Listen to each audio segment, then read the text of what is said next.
আপনাদের এই রাজার হাতের আপনারা একজন সন্তান পেয়েছেন ডক্টর আতিক মুজাহিদ।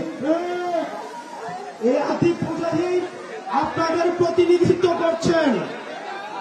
আপনারা জানেন দীর্ঘ 1.5 দশকেরও বেশি সময় আমাদের এই উত্তরাঞ্চলে এই রংপুর এই দিকটায় কুড়িগ্রামের আপনারা হচ্ছে অর্থনৈতিকভাবে বঞ্চিত। এখানে কর্মসংস্থানের সুযোগ নেই যথাযথ। আতিক মুজাহিদ ভাই আপনাদের পক্ষ হয়ে সবসময় অন্যায়ের পক্ষে, অন্যায়ের বিরুদ্ধে, ন্যায়ের পক্ষে আপোষহীনভাবে লড়ে যাচ্ছেন।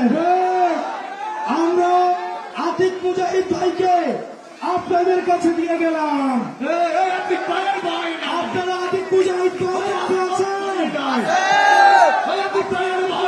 পক্ষে আছেন, আপনারা আতিক মুজাহিদের পক্ষে আছেন।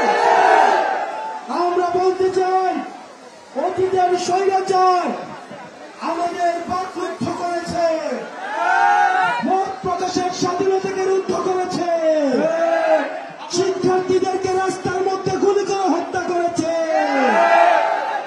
আলেমদেরকে দাড়ি টুপি দিয়ে দাড়ি টুপি সহ মসজিদের মিম্বর থেকে টেনে টেনে নামিয়েছে। আমাদের কোন মত প্রকাশের স্বাধীনতা ছিল না।